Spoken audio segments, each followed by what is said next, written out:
Hola a todos y todas, esperando que se encuentren muy bien. Les saludamos desde el programa Pulso Global y les damos la bienvenida a nuestra transmisión número 21. Hoy, como ustedes han visto en nuestras redes sociales, con un programa especial en el cual compartiremos con la doctora Esther Barbé. Sí, aprovechamos para comunicarles que este espacio es una iniciativa que busca analizar los principales acontecimientos, fenómenos y escenarios que acontecen en el panorama internacional, por lo que pretendemos brindarles distintas opiniones e insumos que no necesariamente responden a la línea editorial de nuestro programa, sino que busca que cada uno de ustedes pueda construir su propio criterio. Les acompañamos, como todas las noches, Percy Rodríguez y quienes habla Gerald Solano. Sean bienvenidos y bienvenidas en esta ocasión a este programa con una invitada de primer orden, como es la doctora Esther Barbé, quien nos ha formado a muchísimas generaciones. Estoy seguro que vamos a disfrutar muchísimo el programa de hoy. Pero bueno, antes y sin más preámbulo, vamos a tomarle el pulso al quehacer internacional. Vamos a revisar algunas de las noticias que están en este momento siendo primicia a nivel global. BBC News titula China versus India, las claves de la escalada de tensiones entre China e India por la disputada Cachemira, que generó un enfrentamiento armado. India y China son los dos países más poblados del mundo, con dos enormes ejércitos y con armas nucleares. Llevan ya varias semanas en desacuerdos por la región del Himalaya, pero la crisis especialmente se vio con un nivel alto de escalada este martes al enfrentarse el ejército indio, quien asegura que al menos 20 soldados fallecieron en este nuevo conflicto y que hubo también heridos del lado chino. Un tema, Percy, bastante interesante, pero no nuevo, ¿verdad? Una región de Cachemira disputada por Pakistán, por India, por China, ¿verdad? Un tema, digamos, importante acá con más de 4 décadas, ¿verdad? De conflicto por esta gran frontera y que ahora, lamentablemente, hoy la escalada empieza ya con enfrentamientos que cobran vidas. Y un tema definitivamente que debemos tomarle el pulso. Sin duda, Gerald, es un tema para que lo podamos analizar en uno de estos programas. Bien, por su parte, el periódico El País de España intitula Muere Edén Pastor al controvertido comandante cero de la Revolución Sandinista. Bueno, es una noticia que había que darla. Edén Pastora pasó de ser una persona muy querida en Costa Rica a ser una persona detractora del país, ¿verdad?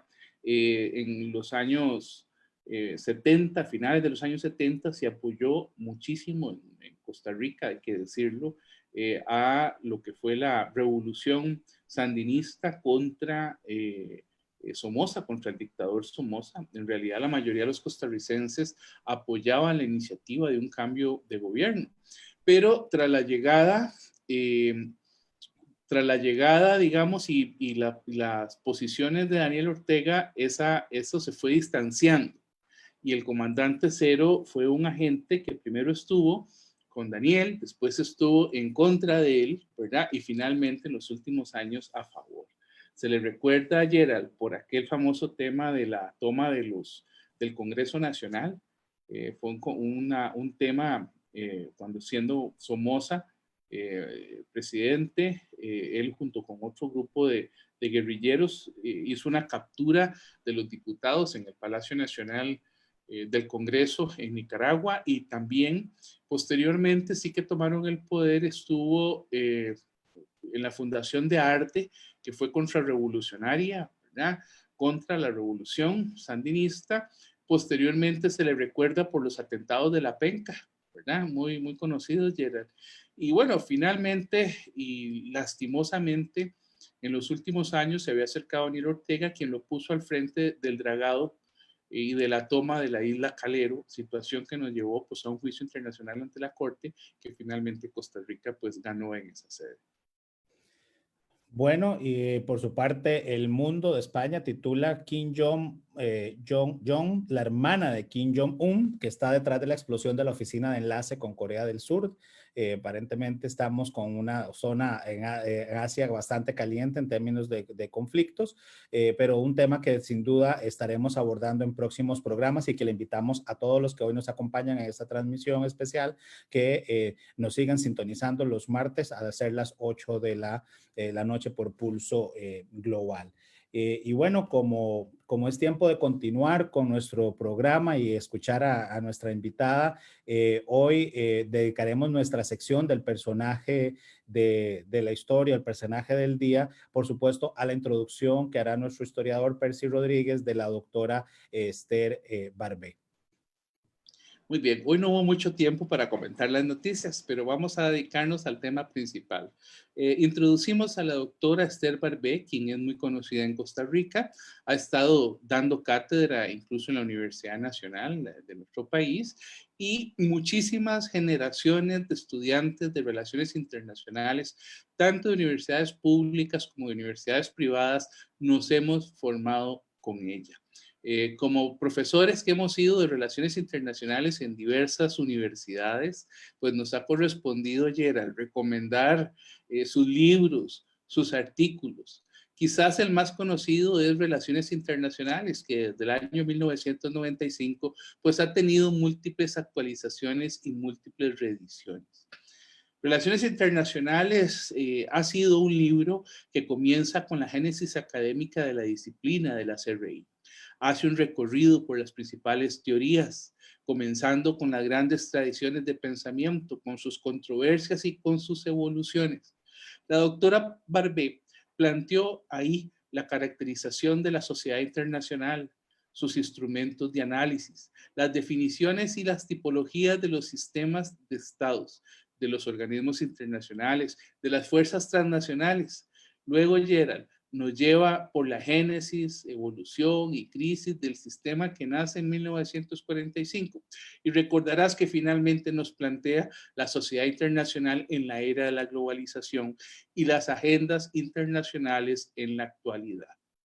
Quiero comentarles como una primicia que la doctora Barbé nos contó ayer a este servidor que pronto estará saliendo una nueva edición más actualizada con la misma editorial Tecnos, lo que nos alegra mucho y desde ya motivamos a nuestros colegas y al público en general a adquirirlo. Esther Barbé Isuel es catedrática de Relaciones Internacionales en la Universidad Autónoma de Barcelona. Es investigadora senior en el Instituto Barcelona de Estudios Internacionales y directora del Observatorio de Política Europea. Ha formado parte y forma parte de diversos consejos científicos de las universidades más prestigiosas del mundo. Tiene un doctorado en Ciencias Políticas de la Universidad Complutense de Madrid. Es licenciada en Ciencias Políticas de la Información de la Universidad Autónoma de Barcelona y diplomada en la sección de Relaciones Internacionales del Instituto de Estudios Políticos de París. Sin duda alguna, tenerla en nuestro programa es un honor, sobre todo porque ella siempre se ha mantenido actualizada y presente en muchísimos de los debates y de las discusiones teóricas de la carrera de Relaciones Internacionales. Sus líneas de investigación en la actualidad son las relaciones euromediterráneas, seguridad internacional, multilateralismo, política exterior española y de la Unión Europea. En los últimos años ha venido publicando sobre el impacto de los cambios internacionales en las normas de las Naciones Unidas sobre mujeres y sobre conflictos armados. Y nos contó también, lo que aprovechamos para dar una primicia, porque habrá que esperar una nueva publicación de ella en un artículo académico que se llama El invierno que no llegó, el orden internacional en tiempos de pandemia, y que desde ya auguramos será pues un artículo que nos ayude a entender mucho más el tema de fondo que hoy vamos a tratar. Esa publicación está por realizarse en la conocida revista española de Derecho Internacional, en el volumen 72, número 2, de este año 2020. De manera que esperaremos, como siempre, los libros y los artículos de la doctora Barbé, y será un honor, por supuesto, recomendárselo al público en general y a nuestro país. Así que, sin más, Gerald, llego hasta acá con la presentación de la doctora Barbé. Pues agradecemos a todos los que están conectándose y que están enviándonos saludos. Todos estamos a la espera de escuchar a la doctora Barbé, por lo que daremos inicio con esta entrevista que por diferencia horaria sabrán, las tenemos pregrabada, pero que estamos recopilando todas las preguntas y comentarios que ustedes tengan para hacerlo, porque podríamos tenerles de sorpresa nuevamente a Esther Barbé contestando algunas de ellas, y las que podamos estaremos también comentándolas nosotros al final de la entrevista. Por lo que pasamos a escuchar a la doctora Esther Barbé.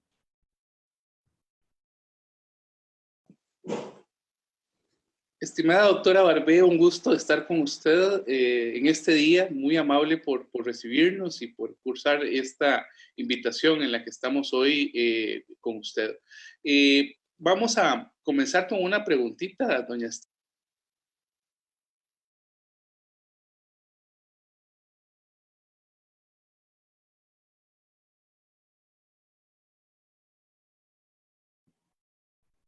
Parece que tenemos algún problema técnico y estamos tratando de solucionarlo. Esta es una entrevista pregrabada que estoy seguro disfrutarán muchísimo con la doctora Barbé. Estamos teniendo algún tipo de problema técnico y pronto estaremos transmitiendo la entrevista. Vamos a ver qué pasa.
Internacional,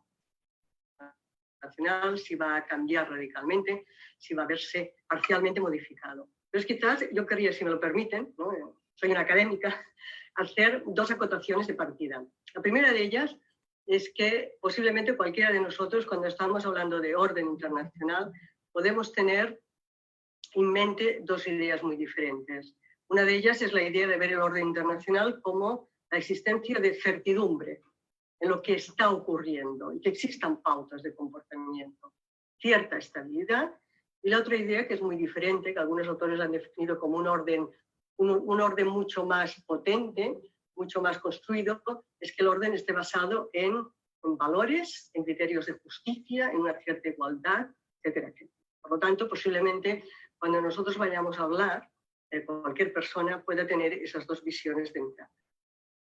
Otra acotación que quería hacer, y quizás esta yo creo que es la que me va a ser más útil después a la hora de avanzar en la entrevista, es que cuando hablamos de orden en general, los analistas en relaciones internacionales, posiblemente, dependiendo de cuál sea nuestro paradigma de aproximación al análisis, al estudio, tengamos tres posibles aproximaciones que no son excluyentes y que después en el análisis todas pueden verse implicadas. Una primera idea es que el orden se asienta en una cierta distribución de recursos. Es decir, que en realidad el orden está basado en eso que se ha llamado muchas veces el equilibrio del poder. Es decir, que en buena medida el mundo es un mundo multipolar, es un mundo bipolar, es un mundo unipolar. Esa sería una posible aproximación al orden, que es evidente que en estos momentos, en este mundo del coronavirus, una de las preguntas que se hace en estos términos es muy clásica, es ¿estamos en un orden bipolar? Es decir, ¿estamos en un orden China-Estados Unidos? Y sería esa manera de aproximarse al orden.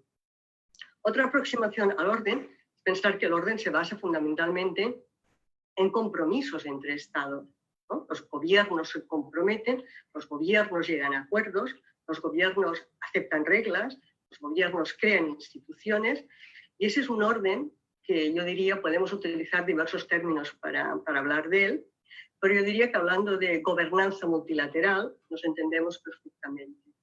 Y ahí también yo creo que hay algunas evidencias que en estos momentos de crisis y de pandemia están sobre la mesa, que puede ser observar a Naciones Unidas, observar a la Organización Mundial de la Salud, por ejemplo.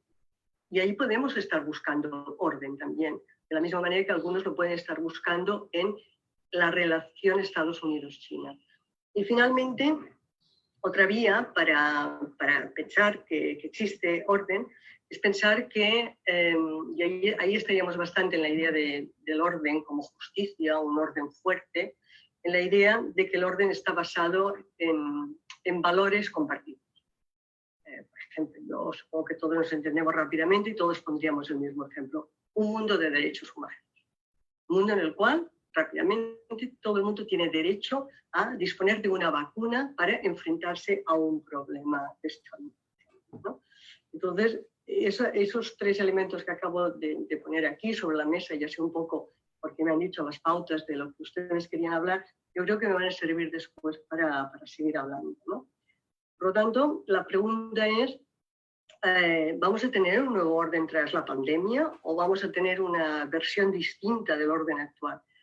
Yo diría que el tema es que el orden actual, entendido como la mezcla de esas tres corrientes que acabo de poner sobre la mesa, es decir, recursos, ideas, instituciones, el orden actual es un orden muy disfuncional, extremadamente disfuncional. No está funcionando bien como orden en ninguno de los tres ámbitos y se puede decir, no sé, aquello rememorando a Gramsci, que el orden internacional vive un interregnum. Es decir, lo viejo ya murió, lo nuevo no ha nacido, y por lo tanto un poco tenemos esa situación que desde el punto de vista de gestión de los elementos internacionales es muy disfuncional. Puedo añadir alguna cosa más, si ustedes quieren, o si prefieren cortamos más las preguntas, pero bueno, sobre esta pregunta también me gustaría quizás hacer un comentario que para mí sería la gran idea, y es que ese orden disfuncional estaba ahí. El año 2020 estaba pautado para muchos como un año de celebraciones. Había muchas cosas que celebrar. 75 aniversario de Naciones Unidas, 25 aniversario, por ejemplo, de la Conferencia Mundial sobre la Mujer, el 50 aniversario de lo que se llamaría el movimiento medioambiental, y por lo tanto todas esas cosas, mantenimiento de la paz, igualdad de género, desarrollo sostenible, son las grandes agendas internacionales, los grandes logros del siglo XX. Pues todos esos temas, por decirlo de alguna manera, diría que todos ellos tenían dificultades y problemas. Y que la única cosa que ha venido a hacer el coronavirus o la COVID-19 ha sido acelerar disfunciones, dificultades ya existentes, pero que estaban ahí. Por lo tanto, yo creo que esa es la idea fundamental de día. Vamos hacia un nuevo orden. Estamos en el mismo orden disfuncional en el cual estábamos a principios del año 2020, pero mucho más agravado. Doctora, y en ese sentido, para un cambio en el orden, algunos han señalado que es necesaria una guerra, ¿verdad? Y que ese sistema multipolar o bipolar, con una actual hegemonía aparente de los Estados Unidos, va a requerir de esa, digamos, de esa crisis. Y algunos han señalado incluso que China ha ganado la guerra sin hacer una guerra. ¿verdad? Es decir, han existido ejemplos como la caída del muro de Berlín, el 11 de septiembre, que nos dicen que es posible cambiar esa estructura o esa superestructura sin una guerra entre potencias. ¿Cómo lo visualiza usted en este entorno de la COVID-19? A ver, el tema, por ejemplo, de si es... ahora estamos un poco en el marco, esa pregunta cae perfectamente en el marco de las teorías de transición de poder. Y las teorías de transición de poder, por ejemplo, han tenido mucho recorrido en Estados Unidos desde hace ya varias décadas, cuando empezó el gran discurso sobre el declive de Estados Unidos como la superpotencia internacional.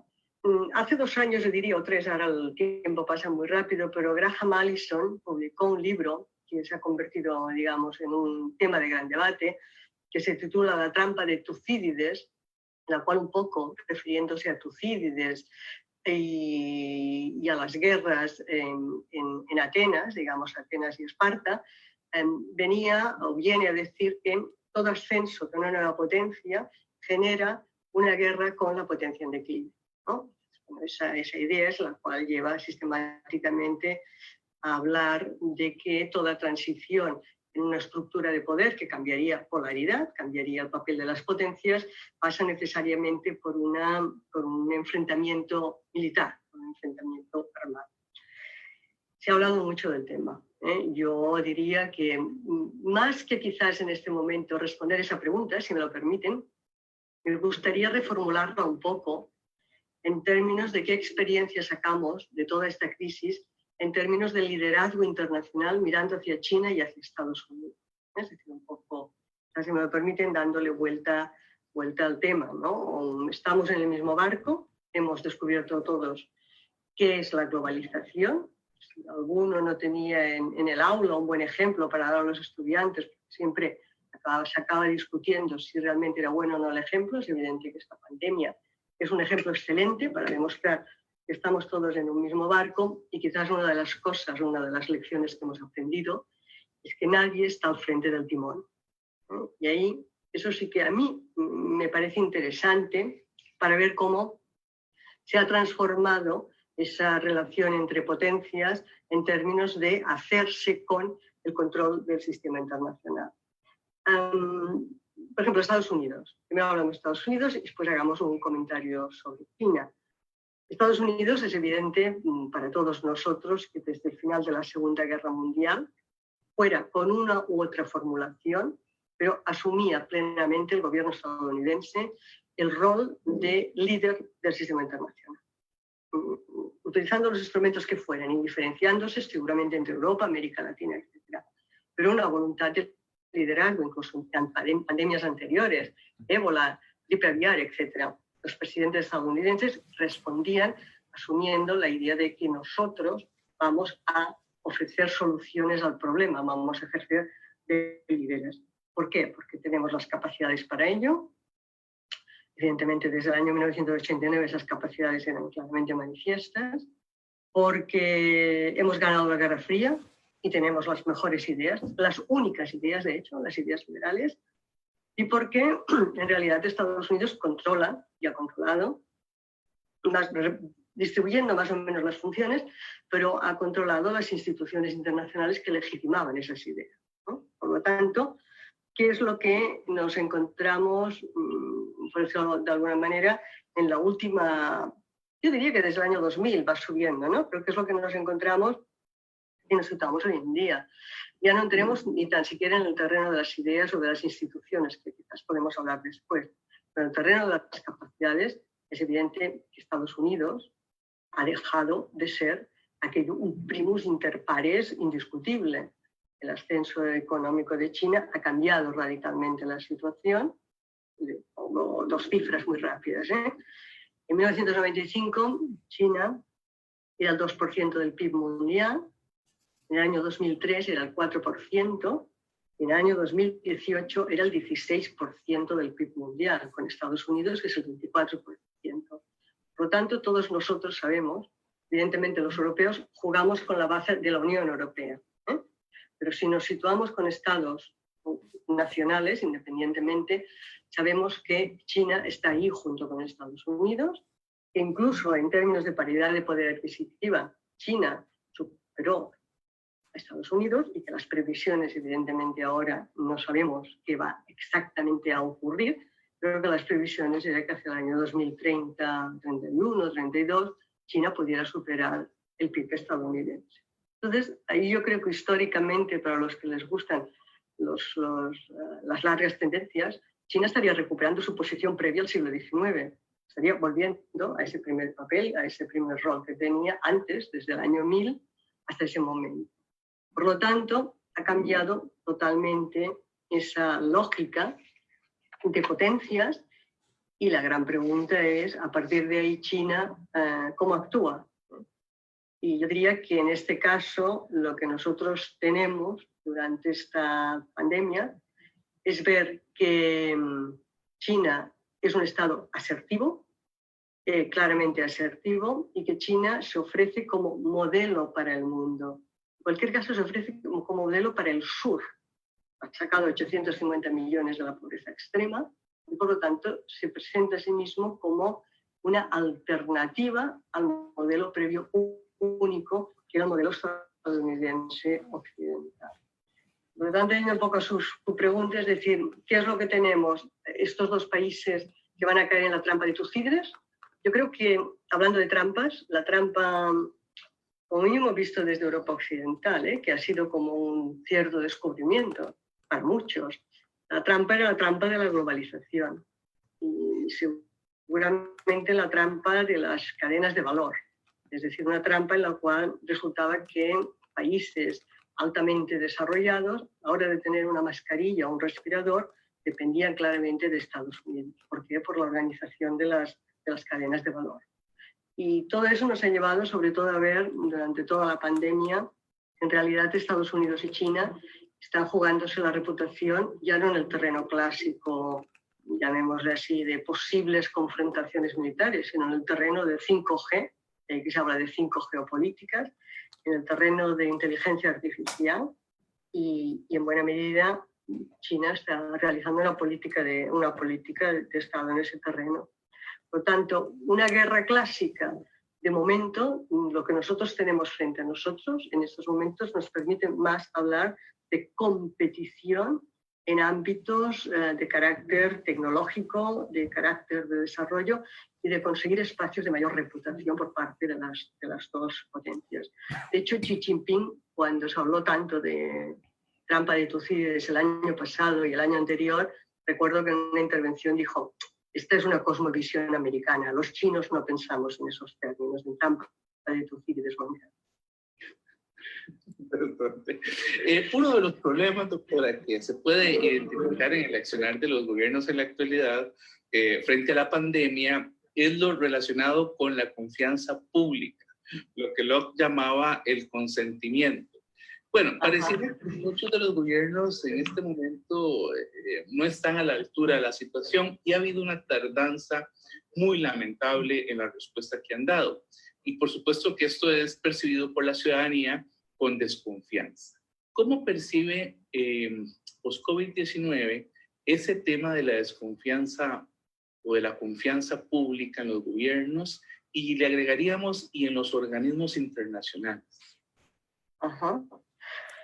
Bueno, yo creo que este es realmente un caso que se puede decir, eso ya estaba ahí, pero la COVID-19 lo que ha hecho ha sido hacerlo explotar, o sea, elevarlo a un nivel antes que no nos lo visualizaba tan claramente. Estoy pensando, por ejemplo, a nivel, como usted decía, de gobiernos nacionales. Diría que se expresa desconfianza por parte de la población y por parte de la ciudadanía, lógicamente en aquellos lugares donde la ciudadanía puede expresar su desconfianza. Ya tenemos, evidentemente, situaciones muy diferentes, dependiendo si estamos hablando de estados de derecho, libertad de prensa, etcétera, etcétera, o no. Yo diría que seguramente a mí me permite entrar como por lecciones positivas y lecciones negativas. Pensando en términos de cómo lo han hecho mis gobernantes, de dónde podemos extraer algunas lecciones positivas y dónde claramente estamos frente a lecciones negativas. Yo diría que ha habido unas lecciones positivas de cómo en algunos estados del mundo, evidentemente, todo el mundo está a lo desconocido. Nadie, 2 meses después, puede decir lo han hecho mal, yo lo hubiera hecho mejor, nadie lo sabe. Por tanto, digamos, dejando de lado ese elemento, es cierto que hay algunos estados, todos ellos con instituciones democráticas muy sólidas, que han respondido de una manera, se supone, más rápida, con mejor capacidad de reacción, incluso con elementos de detección, de prevención, etc. Y algunos de esos países, ha coincidido, y lo digo porque este ha sido uno de los temas que ha aparecido en la prensa, como mínimo en Europa se ha hablado bastante, ha coincidido con estados que tenían al frente del país a una mujer. Es decir, que había liderazgo femenino. Evidentemente, en el caso de la Unión Europea, ha sido el tema de la República Federal de Alemania, ha sido el caso de Finlandia, pero en Europa también ha sido el caso de Islandia, o a nivel internacional ha sido el caso de Nueva Zelanda o el caso de Taiwán, que yo recuerde ahora. Lo digo porque esa variable se utilizó bastante, pero yo diría que todos los que han analizado ese tema siempre han acabado insistiendo en la idea de disponer de instituciones democráticas sólidas, transparentes, con acceso de la ciudadanía al conocimiento y por lo tanto siendo sometidos al control y a la accountability por parte de los gobiernos. Hay un caso, por ejemplo, que me gustaría citarlo también, que en Europa ha sido un caso que se ha destacado bastante, donde yo diría que la ciudadanía no ha desconfiado de su gobierno, pero que el gobierno sí que ha dado resultados bastante negativos, que es el caso de Suecia. En el caso específico de Suecia, Suecia optó por un modelo de, digamos, de hacer frente a la crisis sanitaria muy flexible, muy abierto, con pocos confinamientos, y ello ha dado lugar a que las cifras, digamos, de víctimas hayan sido muy superiores, en este caso, a los países vecinos, es decir, al resto del mundo, ¿no? Primero se defendió como un modelo que se consideraba científicamente que a medio plazo daría más resultados, que después han hecho marcha atrás, ha habido autocrítica, pero quizás lo que querría destacar es que la autocrítica que ha hecho el propio gobierno socialdemócrata sueco no ha llevado a desconfianza por parte de la ciudadanía, sino que ha llevado más bien a debate nacional en torno al fracaso de nuestro modelo de bienestar y por lo tanto, ¿qué es lo que tenemos que cambiar para hacerlo mejor? Pero con la voluntad, por decirlo de manera, de gobierno, oposición y ciudadanía, de compartir esos. Entonces, está el otro lado totalmente opuesto, que sería obviamente, lo sabemos todo perfectamente, que son aquellos casos donde si yo fuera ciudadana de ese país, lógicamente mi confianza sería nula. Entonces me dirían, depende, son situaciones extremadamente polarizadas, que podría ser el caso de Estados Unidos o el caso de Brasil, donde directamente los presidentes de esos países son negacionistas. Es decir, cuando estamos hablando igual de la teoría de la evolución o del cambio climático, estábamos acostumbrados a oír hablar de negacionistas, pero cuando estamos oyendo hablar de negacionistas frente a la pandemia, no deja de ser sorprendente. Y yo diría que en este caso la desconfianza puede ser extrema, porque cuando uno espera de un gobierno gestión de un problema, el gobierno hace de ese problema un elemento, genera polarización social. Y por lo tanto, esa polarización social, lo que ocurre, donde lleva es a poner en dificultades la democracia y una fuerte erosión de la democracia a través de esas polarizaciones. Tampoco no es nuevo, es decir, que hubiera fuerte polarización, lo estamos viendo seguramente desde la gran recesión de 2008. Es decir, cómo las polarizaciones sociales se han utilizado fuertemente con búsqueda de réditos políticos o de créditos políticos. Y el caso de Estados Unidos seguramente es evidente, ¿no? En América Latina, seguramente el caso de Brasil también lo es. Quizás el caso de España, querría hacer un comentario sobre España, estaría entre las dos cosas que les he dicho, ¿no? Es decir, España también está sometida entre oposición y gobierno a una importante polarización.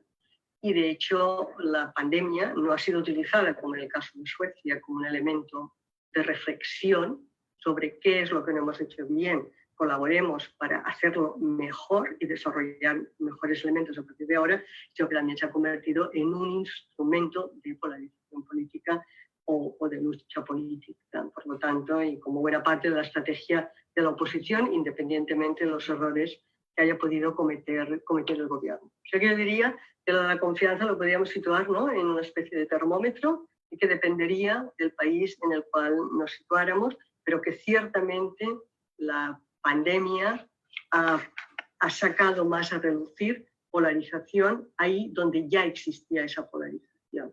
Yo diría que sin duda Estados Unidos es el lugar donde es casi una parodia, ¿no? Por decirlo de alguna manera, desgraciadamente está siendo así, lo cual está generando una pérdida de reputación importantísima a Estados Unidos a nivel internacional y obviamente, sin duda, sí deseara liderar alguna cosa. Pues la segunda parte, lo que usted me preguntaba es cómo afecta en términos de confianza a las organizaciones internacionales. Aquí también existía un fuerte proceso de deslegitimación ya antes de la pandemia de las organizaciones internacionales. Por ejemplo, desde el caso específico, podría hablar desde España, pero hablemos quizás desde en términos globales, que a lo mejor es mejor conocido por ustedes. La Organización Mundial del Comercio, por ejemplo, se convirtió, de hecho, desde Seattle, desde el año 1999, en un elemento de crítica porque se consideraba que los problemas de carácter económico y social que podían tener los estados estaban vinculados a la cesión de competencias que habían hecho los estados a las organizaciones internacionales, las cuales eran vistas como, de alguna manera, las creadoras de políticas económicas que generaban, ¿no?, esas dificultades. En Europa, hay que decirlo, la crisis del euro y después, sobre todo, las crisis de migraciones en el año 2015, fueron las generadoras de ese discurso en muchas sociedades europeas entre aquellos que consideraban que todos los problemas que teníamos se debían a la organización ahí arriba, por lo tanto, aquella donde hemos exportado competencias, y aquellos que consideraban, en cambio, que la integración europea era positiva a pesar de sus errores. Entonces, ese es otro elemento de polarización y, por lo tanto, las organizaciones internacionales también entran a nivel interno, en las políticas internas de los países, como un tema o un instrumento del debate interno. Cosa que posiblemente, si uno se situara en los años 80, no existiría tanto. Quizás los países que sufrieron el consenso de Washington posiblemente sí que existía, pero a nivel de élite, mucho menos seguramente a nivel de población. A nivel de las organizaciones internacionales, yo diría que quizás cómo se ha reaccionado frente a la COVID-19 es un tanto paradójico, porque visto, por ejemplo, desde Europa, pero desde muchos otros países, ha habido una especie de reclamación de más Estado. Estamos frente a una pandemia que es la situación global por definición. Y lo que nosotros buscamos, sobre todo, o inmediatamente reaccionamos, es con medidas muy unilaterales. Entonces, desgraciadamente, en Europa hemos vivido esa situación, es decir, inmediatamente cada uno de los estados. Quizás después la cosa, digamos, se reconduce, pero la primera reacción es cierre de fronteras de manera unilateral o compra de material sanitario de manera unilateral e incluso en algunos casos, digamos, impidiendo que unos países a otros puedan hacerlo, ¿no?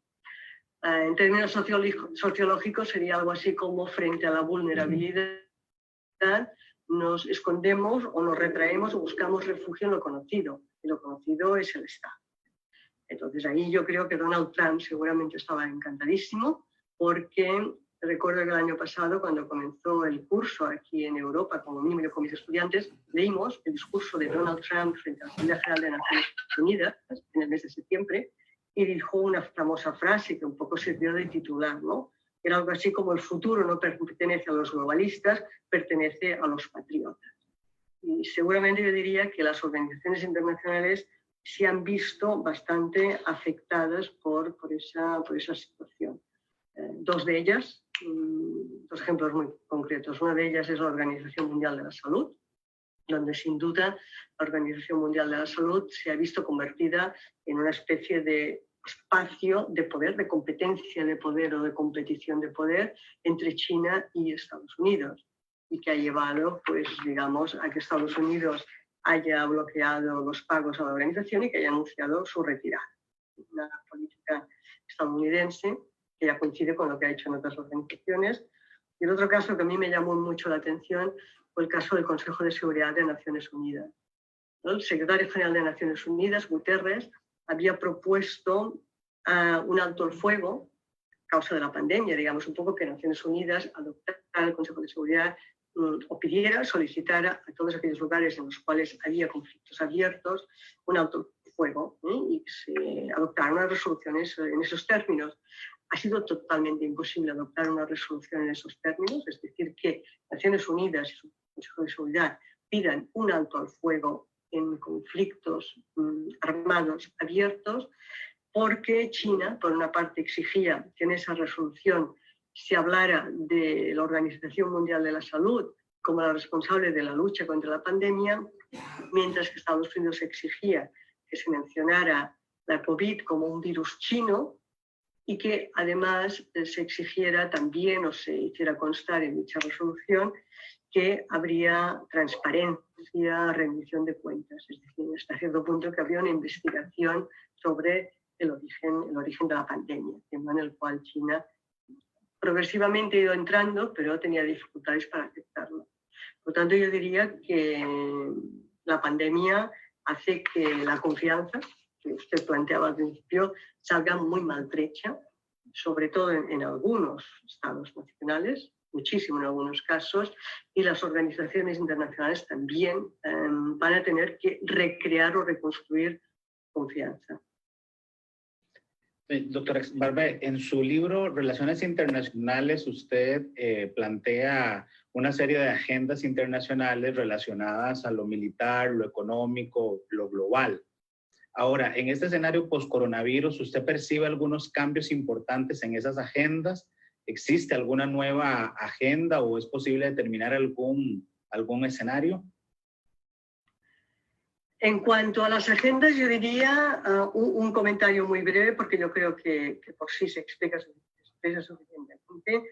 Tiene mucho que ver con la agenda económica. Es decir, que la agenda económica, sin duda, ha estado construida, o sea, construido sobre la globalización. Es decir, sobre esos, seguramente la globalización financiera es una cosa, pero sobre todo la globalización en ámbitos industriales o de manufacturas, sobre cadenas de valor, etcétera, etcétera, etcétera. Y por lo tanto, lo que se pone en duda por definición es ese método. Es decir, eso que en teoría ha sido, para un globalista por definición, el factor que explica el crecimiento. Y en algunos casos, en algunos países como China, lógicamente explica buena parte del crecimiento del propio país. Es decir, que ahí, sin duda, hay un replanteamiento absoluto, hasta qué punto todo ello va realmente a generar, ¿no?, una repatriación importante hacia los estados de origen de las empresas. Tenemos que verlo en el caso específico de España, por ejemplo, y ha habido algunas decisiones muy importantes que tienen que ver con el mundo del automóvil, que suponen aquello una desinversión y por lo tanto no deslocalización en este caso, sino repatriación. Lo cual quiere decir que la agenda económica, sin duda, va a verse muy afectada. Pero quizás yo querría hacer un inciso aquí sobre la agenda global, sobre todo en aquellas dimensiones de la agenda global que tienen que ver con los bienes públicos globales. Es decir, los bienes públicos globales, aquellos bienes, ¿no?, que de alguna manera no excluyen a nadie y que no generan rivalidades, es decir, es un juego win-win. Si hay estabilidad climática, para entenderlo, que es un bien público global, todos vamos a gozar de esa estabilidad climática, porque la desertización en África puede ir hacia atrás en lugar de ir hacia adelante, porque en Bangladesh la subida del agua que va a ir inundando el país va a retroceder, va a parar, es decir, que en principio la estabilidad climática como bien público global, decirlo, es positivo para todos. En este caso, yo creo que la pandemia ha puesto sobre la mesa claramente un problema de salud global y, por lo tanto, el bien público global para hacer frente a esa pandemia, entre otras cosas, digamos, una cosa fundamental es una vacuna. Y yo creo que la vacuna se ha convertido también en un tema que sería un juego win-win, ganadores, pero al mismo tiempo lo estamos viendo claramente, cómo se convierte un poco en una competición por el poder, la lucha por ser el primero que llegamos a la vacuna, ¿no? Es un poco como la competición armamentística. Entonces, en ese sentido, yo diría que ahí la vacuna, a mí me ha resultado bastante interesante ver cómo posiblemente ha sido un escenario en el cual se ha producido como no es la única, pero diría a nivel global, la mayor reacción en términos de recuperar la idea de esta es una empresa compartida. Esas son palabras de Boris Johnson. Boris Johnson, que digamos, él mismo ha reconstruido toda su formulación, incluso porque él mismo pasó por el hospital. De alguna manera, Entonces reconstruyó unas ideas que podían estar más cerca de Donald Trump para situarse en un ámbito mucho más de Europa continental. Y en ese sentido, la vacuna como empresa compartida ha sido el objetivo que ha dado lugar a una recomposición de mecanismos de cooperación, de búsqueda de marco multilateral. Ahí, en concreto, hay dos actores que son importantes. Uno de ellos es la Unión Europea, que puso en marcha una conferencia de donantes para, digamos, conseguir fondos y seguir en la investigación. Desde ese momento hay muchos investigando, pero la idea era esta y mejores métodos de diagnóstico eficaces. Y seguramente el otro actor que es importante en esos términos también es la Fundación Bill y Melinda Gates, que es un actor no gubernamental, pero que es el segundo contribuyente en la Organización Mundial de la Salud y seguramente es el actor más importante en términos de vacunación infantil en África. Entonces, yo diría que la reacción de esos dos actores importantes, de características extremadamente diferentes, y ninguno de ellos es un Estado-nación, seguramente es donde vemos algunos elementos de estos de liderazgo, de reconstruir cooperación, hacer de la OMS el espacio, por decirlo de manera, de gestión de vacuna y hacer, sobre todo como bien público global, que esa vacuna sea de acceso universal. Es decir, estamos construyendo ideas, haciéndolo en marcos multilaterales, en una estricta competición por el poder. Quizás yo diría que ahí, en términos de agenda, si queremos darle una cierta visibilidad positiva al tema, para mí ha sido posiblemente el ámbito donde presté más atención. Es decir, quizás estamos en un momento donde los bienes públicos globales y las agendas globales, el cambio climático está ahí, ya ha estado ahí todo el tiempo, y ha habido, nadie ha vinculado como variable independiente, variable dependiente, pandemia y cambio climático, pero sí que eso de todos, por lo tanto, las condiciones del cambio climático generan situaciones que pueden dificultar la salud a muchas personas, ha estado ahí presente. Por lo tanto, diría que yo personalmente voy a hacerlo, digamos, como analista, prestar mayor atención a esas agendas globales y de bienes públicos globales. Esperemos, ¿no?, que esta pandemia haga que el discurso absolutamente unilateralista o de cada uno la suya, etcétera, sea minorizado en las organizaciones internacionales. Pero yo diría que estamos en ese punto de vamos a ver qué ocurre.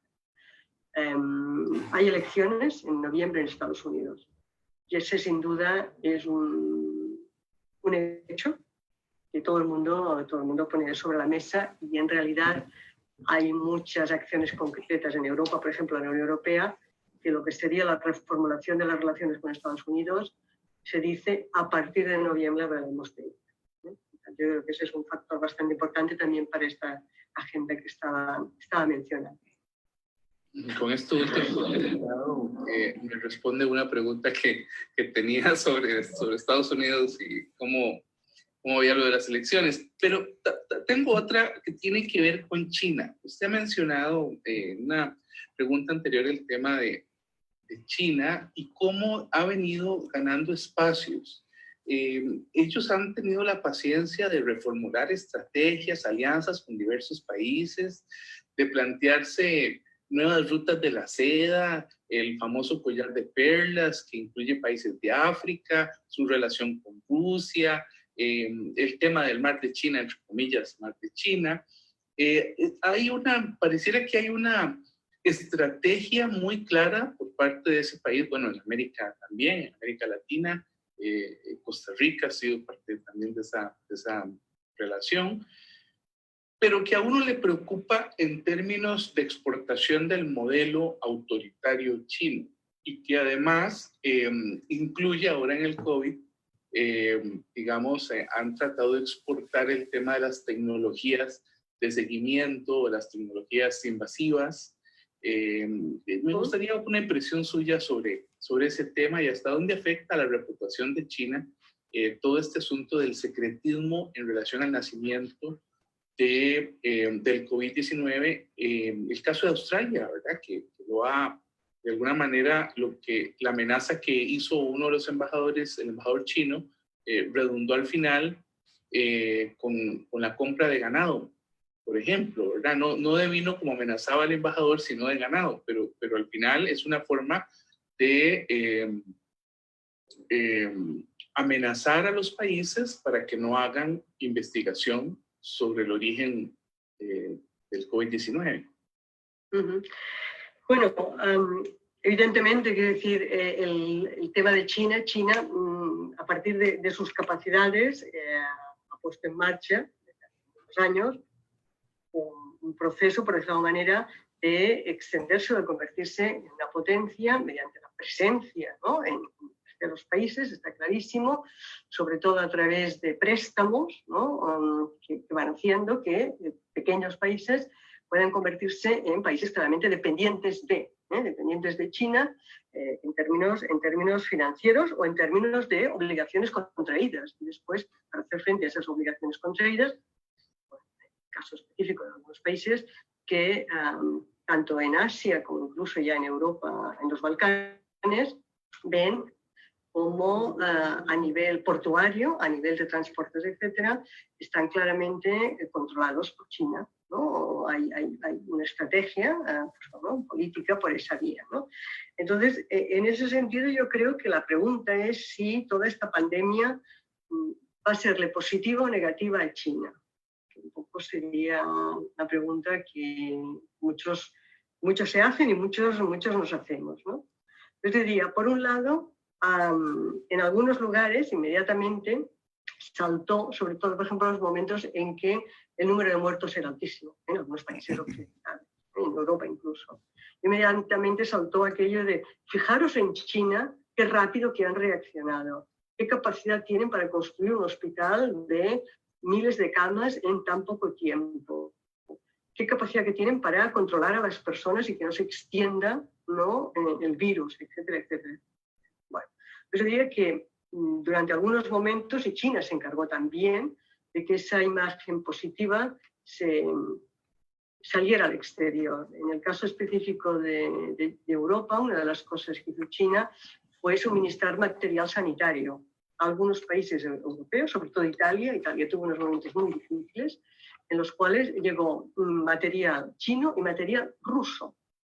Es decir, llegaron aviones a Lombardía, una de las zonas más ricas de Europa, con la bandera rusa y llevando material sanitario ruso a Italia. Lo cual, visto desde Estados Unidos, es altamente preocupante. Es decir, en realidad, al final, el enemigo soviético se convierte en Rusia, que acaba desplegando material sanitario.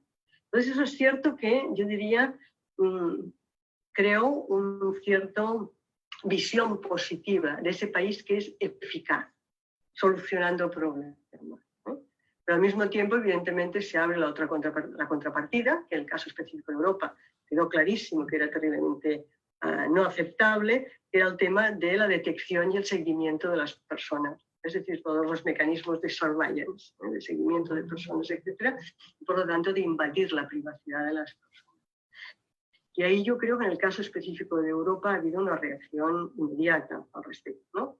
De la privacidad de las personas, los derechos individuales priman a pesar de la existencia de riesgos o de peligros como podía ser el riesgo sanitario. Diría que ahí hubo unos ciertos momentos de debate. Seguramente, yo no sé si las cifras de muertos hubieran seguido subiendo, hasta dónde hubiera resistido los valores, etcétera, los derechos y el Estado de Derecho, pero sin duda yo diría que de manera genérica ese Estado de Derecho se ha hecho notar, mínimo en el caso específico de Europa.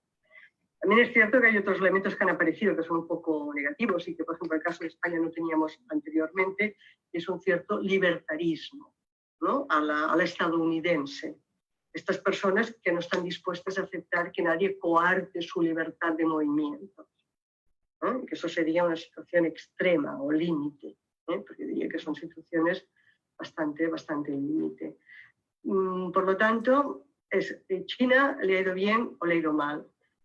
Yo diría que ha habido elementos de los dos tipos sobre la mesa. Y teniendo en cuenta que a Estados Unidos le ha ido fatal y le está yendo fatal, es muy posible que China, y es lo que está intentando todo el mundo, China, India, quien sea, o sea, no me vean ustedes que no es aquello un poco irónico que la prensa india o la prensa rusa digan que en Estados Unidos la policía actúa de manera brutal.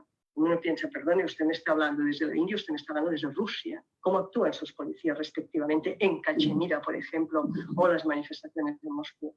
Pero es cierto que para Estados Unidos, en términos de reputación internacional, son momentos bajísimos, ¿no? Y que seguramente, visto desde el exterior, puede ser incomprensible, pero bueno, los que seguramente usted está más cerca y lo conoce mejor, evidentemente los altos niveles de polarización que se han producido en la sociedad estadounidense y pueden explicarnos, digamos, la situación actual, ¿no? Y por lo tanto ahí yo diría que, desde luego visto desde Europa, las elecciones de noviembre se consideran como un momento de ventana de oportunidad para cambios. Perfecto. Bueno, doctora, definitivamente nos quedarán muchos temas en el tintero. Esperamos tenerla en el programa en una próxima oportunidad. Para todos los que estudiamos relaciones internacionales, usted es un referente y por supuesto que haberla tenido en programa Pulso Global ha sido un honor y le agradecemos esta participación. Muchísimas gracias a ustedes y el agradecimiento por mi parte, por haberme invitado a participar. Muchas gracias, que pase muy bien. Le agradecemos. Igualmente.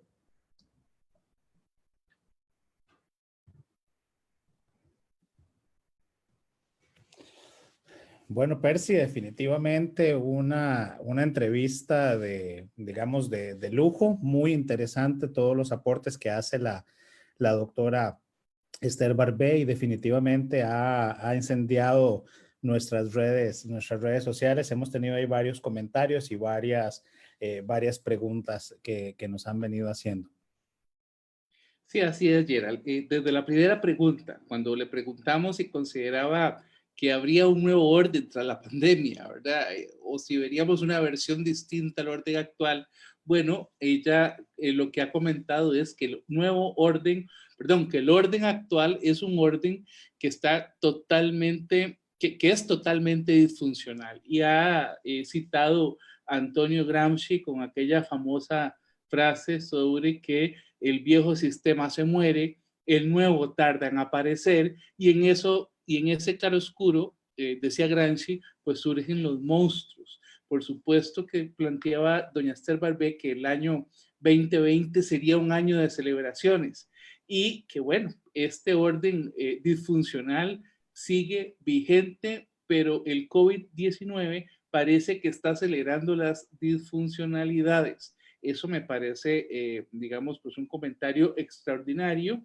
Nos planteó también el tema de las teorías de transición, ¿verdad? Que sin embargo, todo este asunto de la famosa trampa de Tucídides pareciera que nuevamente está cuestionado, ¿verdad? Si el orden tendrá que pasar por un enfrentamiento militar o no, pero que según los chinos, pues eso es una concepción americana, nos decía doña Esther Barbé. Gerald, algo que me pareció muy interesante de comentar es cuando ella empieza a realizar las tipologías de Estado y plantea que hay estados que han sido negacionistas y otros que han hecho autocrítica. Eso está muy relacionado con varios programas atrás, Gerald, cuando estuvimos hablando precisamente de tipologías. Me parece que en ese sentido, Pulso Global ha tenido algunas concepciones que con doña Esther Barbé se vienen a reforzar. También, perdona que me amplíe, invitar a las personas que nos están viendo en este momento y comentarles que próximamente, que la semana pasada, lo pueden encontrar en nuestra red social, la semana pasada tuvimos una entrevista con el doctor Manuel Alcántara de la Universidad de Salamanca y que en esa entrevista se habló muy claramente sobre ese tema de las tipologías de Estado y de la respuesta de las élites parlamentarias, de las élites políticas en América Latina frente al COVID-19. Entonces, bueno, vale un poco la pena el anuncio comercial para mezclar estos dos temas. Para escucharlo. Sí, bueno, y definitivamente agradecemos a todos los que nos han acompañado en esta transmisión. Gracias por las felicitaciones y los saludos en este programa que nos han extendido y les extendemos una invitación para que nos acompañen la próxima semana en un nuevo programa de Pulso Global. Igual les invitamos a visitar las redes sociales y quienes quieran incorporarse a nuestra lista de difusión para conocer más de nuestros próximos invitados en nuestras próximas transmisiones, así como de las temáticas que iremos abordando, quedan cordialmente invitados a seguirnos en las redes sociales y dejar contactos para comunicarnos también vía WhatsApp. Entonces, de esta forma, perdón. No, y agradecemos a nuestros patrocinadores, a Enred Consulting, a la editorial Iscandé, a Gráfica Creativa y muy especialmente a nuestra productora general, Gabriela Navarro, y a Marcela Alán por todo su apoyo en las redes sociales. Así es, y gracias a todos ustedes que nos acompañaron en esta transmisión. Nos vemos la próxima semana. Que tengan muy buenas noches. Muy buenas noches, que pasen una buena semana.